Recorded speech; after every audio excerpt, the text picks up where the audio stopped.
2024 elections కన్నా ముందు కూటమి ప్రభుత్వం సూపర్ 6 అని మేనిఫెస్టోలో పెట్టడం జరిగింది అధ్యక్ష.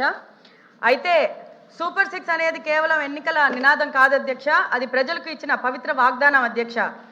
హామీలు ఇవ్వడం సులభం, కానీ వాటిని ఆర్థిక క్రమశిక్షణతో సమయ పాలనతో అమలు చేస్తూ కూటమి ప్రభుత్వానికి ముందుగా నేను కృతజ్ఞతలు తెలియజేసుకుంటున్నాను అధ్యక్ష.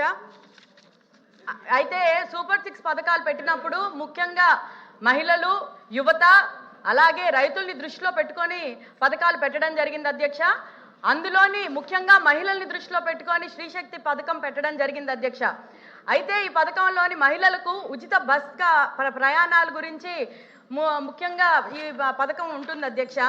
అయితే ఈ పథకం అమల్లోకి వచ్చిన తర్వాత చాలా మట్టుగా ప్రతిపక్షం ఏమంటే ఏపీఎస్ఆర్టీసీకి చాలా నష్టం జరిగిపోయింది, మహిళలు దానివల్ల ఏమీ ప్రయోజనం పడలేదు, లేకపోతే మహిళలకు ఏమైనా దానికి వల్ల ఏమీ లాభం జరగలేదు అంటూ దుష్ప్రచారం చేసి సోషల్ మీడియాలోని కూడా చాలా మటుకు జరగడం జరిగింది అధ్యక్ష. మహిళలకి అన్యాయం ఏదైనా జరుగుంటే వాళ్ళ ఇంట్లోని వాళ్ళ నాయకుడు వాళ్ళ తల్లి చెల్లికి జరుగుంటుంది, కానీ కూటమి ప్రభుత్వం వల్ల ఆంధ్రప్రదేశ్ మహిళలకి మంచి జరిగింది కానీ చెడు ఎప్పుడు జరగలేదు అధ్యక్ష.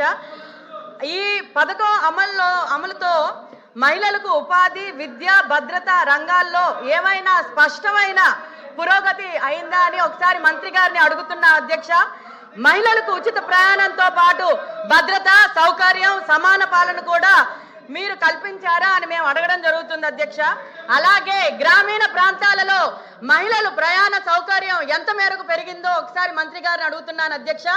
అలాగే ఉద్యోగాలు, స్వయం ఉపాధి, చిన్న వ్యాపారాల కోసం ప్రయాణాలు చేసే మహిళల సంఖ్య ఎంత పెరిగిందో కూడా ఒకసారి అడుగుతున్నాను అధ్యక్ష. ఇప్పుడు వాళ్ళ ఇంట్లోని మహిళల గురించి వాళ్ళ నాయకుడు ఎల్లగొడితే అది మా ప్రాబ్లం కాదు అధ్యక్ష, వాళ్ళని వాళ్ళు డీల్ చేసుకోమనండి అధ్యక్ష. ఈ అవకాశం నాకు ఇచ్చినందుకు కృతజ్ఞతలు అధ్యక్ష. రామ్ గోపాల్ రెడ్డి గారు అధ్యక్ష.